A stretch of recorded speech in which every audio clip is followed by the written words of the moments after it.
And now, to give his inspiring Christmas message, please join me in welcoming our beloved Acting City Mayor, Honorable Sebastian Z. Duterte.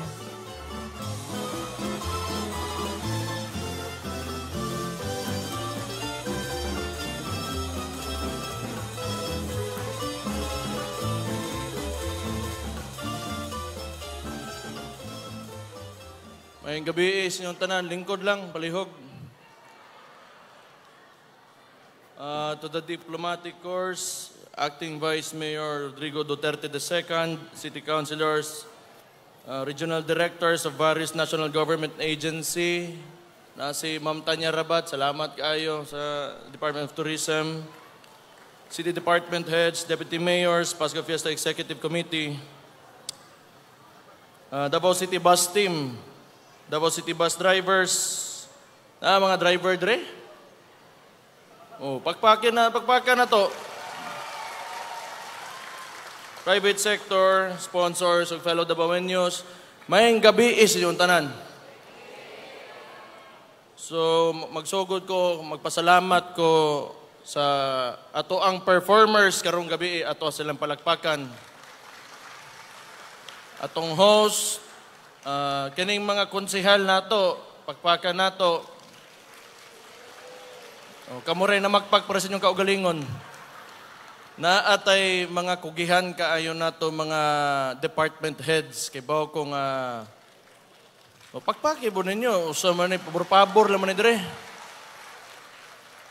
Nga hardworking kaayo ato ang mga departments sa ato City Hall, no. So I'm very happy kauban ta mo on another term as acting mayor. So kinsa pa man atong deputy mayors na apod ato ang mga hiyas man ni sila, no? Hiyas, reyna, ug mutya nato atong silang pagpakan. Ug atong mga uban diha nga way mga titulo, Merry Christmas sa inyong tanan. So, now we have the Davao Bus. These are only 10 buses. This is not the entire project. So it's supposed to be funded by the national government. But we cannot wait for that to happen since I think the national administration has other priorities as of now. So wala kay nila mapundok eh. But as you all know, Davao City is debt-free until now. So wag gyud tay utang. Maunang kaya nato mo gasto, mo palit ta og mga ingon ani nga sakyanan para sa inyo ha, ato man eh. So ako hangyo lang ampingan nato ni siya, dili nato baboyon, nailhan ang mga Davaoenyo nga mga limpyado ng mga tao og responsable. So kana sa paggamit sa ato ang mga pampubliko na mga sakyanan adto po ng buhaton. We will behave as expected of us. So mao gyud ako ang hangyo lang sa inyo ha, dili na to daoton atong mga gamit. So ang tibuok project is moabot na siya og 70 billion. So medyo dako na siya. And unfortunately, medyo wala kayo dili aligned ang dili man pod aligned pero the national government is not supporting us sa ing-aning nato nga kagustuhan. Pero I think and I believe, we believe that the Davaoenyo is ready to move forward. So mana diri sa tibuok Pilipinas, if I'm not mistaken, kitas mga pinakauna, if not kita lang, ang ni-invest og ingon ani for public transportation. So congratulations to you mga Davaoenyo. Unsa pa may sunod? Dali ra man ning Pasko. Ang Pasko gani maghinatagay, di ba? So kita mga Davaoenyo na ilhanta nga mahinabangon, disiplinado, values ang atong ginastoryaan dere, kalinaw labi na Pasko. So kana dugay na natong na practice kani adto pa sinugdanan pa lang gyud kami mga dugay na may politiko diri sa Davao gikan pa sa kuamahan. Ang atong permente nga ginatagaan gyud og importansya kalinaw. Kanang kalinaw maabot na og kabalota maghinatagay. Kabalota mulingi sa itong isig katao, muhatag og respeto sa itong isig katao. Diha magsugutanan sa pamatasan nato. O kana makuha nato daghang paglaing butang nga mosunod, nga makapalambo sa atong lugar. So ato lang i-prioritize gyud karon, mahimo ta mga responsable o mga disiplinado na mga dabawenyo para sa atong syudad. Unya ang mga bata, importante, pasudlo na to eskwelahan, pasudlo na to simbahan, moske o unsa bay relihiyon ninyo para pag-abot sa panahon sila na po'y mupuli sa toa. Pero dapat kita tarungon nato ang ilahang kaugmaon. Mao gyud ang prioridad nato bilang mga ginikanan, mga lolo ug lola sa tuang kuan. Plus taron nato ang kaugmaon nila aron pag-abot panahon nga sila managko, dili na sila muatubang sa mga problema natong ginaatubang karon. Lahi na pod, tagaan nato sila nindot nga kinabuhi pag-abot sa panahon. So karon ako may acting mayor, tuwa pa atong mayor dito, atong palakpakan atong mayor nga bisag wala siya dire. Makita sa tibuok Pilipinas nga ang dabawenyo dili mapugnan og padayon nga moabante. Sultihan ta mo.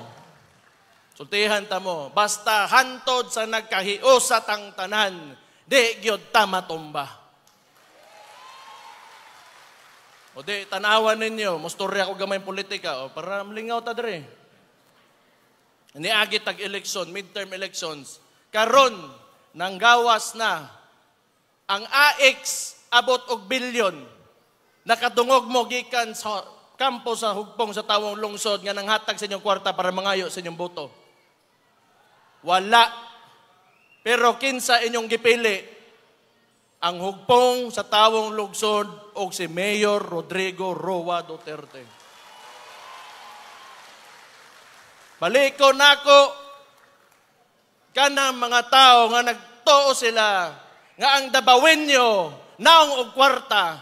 Ang dabawenyo mapalit nimo kwarta, mali mo, diha mo nagkamali.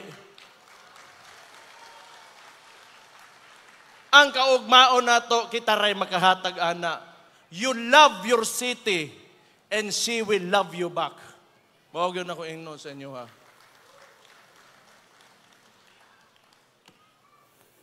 Mora man to. So, mandila istorya Andre. Magbinutan lang ta. Binutan ta, tuman lang tagbalaod. Karon medyo na ako'y mga nadunggan, kamo mga poser, kana mga kinabuhi ninyong ginaguba, kana mga bata nga ginapakaon ninyo anang sabo, pabayron ta mo pag-abot sa panahon. Kining imanin ninyo, pabayron ta mo pag-abot sa panahon. Swerte lang mo karon kay ingon pa sa igsoon sa presidente, bangag kuno og adik iyang igsoon. Pabayron ta mo, timanin na ninyo. Muna karon pa lang, ginalista ko na inyong mga pangalan. Paghuwat mo, because there will be a day of reckoning inyong mga gidadaot na pamilya o mga utok sa itong kabatanunan.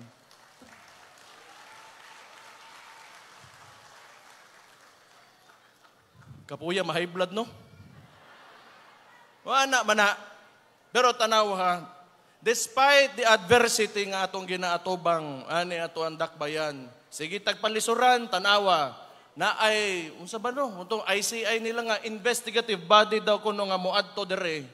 Nga nay upaw nga mayor nga baga kay gnaong nasa kaugalingon ng sudad muadto dire. Unya gitan-aw na ko yang boto sa 60% ra sa dito sa yang lugar, baga kay gnaong para mag-imbestiga kuno dire. Ang atong mayor nga si Rodrigo Roa Duterte gipili 85 to 90% of Davaoenos kami inyong imbestigahan. Ulaw sa tas pagkaupaw. Dagang mga department heads, mga iguan eh.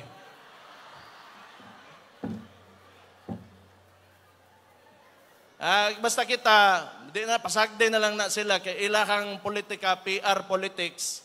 Dugay na nilang naandan sa ilang kinabuhi ngayon nilang gihapon. Basta kita mga Dabawenyo, naamoy LGU nga maminaw ninyo. Naamoy Vice Mayor, naamoy acting mayor, naamoy acting Vice Mayor na mga maminaw ninyo. Tanan ang gusto sa Dabawenyo, tanang mulo, masulbad, tanang gusto mahatag. Maog yun na. Wa tay laing padulngan, abante ra, walay atras dire. Pero ayaw tos bini abante kay wa to'y pulos. Ako nalipay ra ko sa salig na inyong gihatag sa hugpong sa tawong lungsod, sa atong LGU. Memorable mention kang Dwight Domingo, Attorney Dwight Domingo. Maon ni siyang project manager. Tindog, ipakita imong dagway. Maon ang project manager nato sa City Bus Project.